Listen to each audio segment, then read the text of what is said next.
जय श्री महाकाली भक्तों, जय बाबा महाकाल भक्तों। स्वागत है आप सभी का आज हमारे एक और विशेष वीडियो में।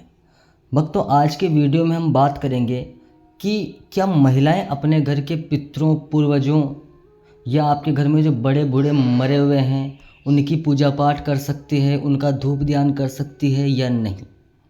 क्योंकि हमारे पास एक जो हमारी एक महिला साधक है वो बार बार कमेंट कर रहे थे कि गुरुदेव, मेरे घर में मेरे पति पूजा पाठ नहीं करते, घर में बेटा नहीं है।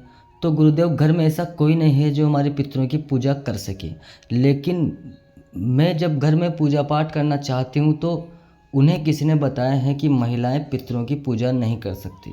तो गुरुदेव क्या करें, अब आप ये बताइए। तो भक्तों, आज हम इसी विषय पर चर्चा करने वाले हैं कि क्या महिलाएं घर के पितरों की पूजा कर सकती हैं या नहीं।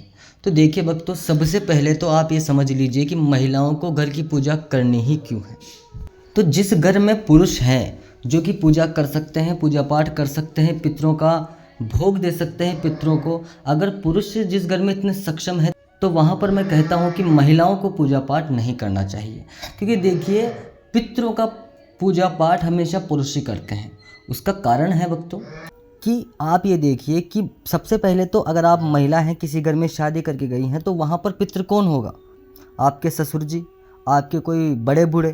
तो मर्यादा के अनुसार तो आप उनका घूंघट करेंगी, उनके आप सामने नहीं जाती, तो फिर आप उनका पूजा पाठ कैसे करेंगी? इसलिए याद रखिए, हमेशा घर में पूजा पाठ पुरुषों को ही करना चाहिए। पितरों का, किसी देवी देवता, सगस जुझार, इनकी पूजा महिलाएं कर सकती हैं, लेकिन अगर घर में पितृ हैं तो उनकी पूजा कभी भी महिलाएं नहीं कर सकती।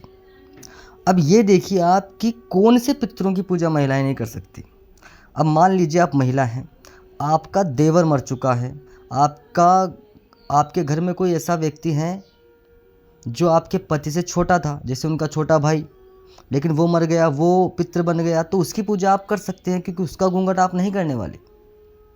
तो जिन का घूंघट आप करेंगी, जैसे आपके ससुर हैं, आपके जेठ हैं, इनकी पूजा आप नहीं कर सकती। लेकिन जिनका घूंघट आप नहीं कर सकती, जैसे आपका, ईश्वर ना करे कभी ऐसा हो, लेकिन मान लीजिए आपके घर में कोई आपका पुत्र है, आपका भाई है, या आपके पति का छोटा भाई है, वो चले गए, वो पूर्वज बन गए, तो उनकी पूजा आप कर सकती हैं।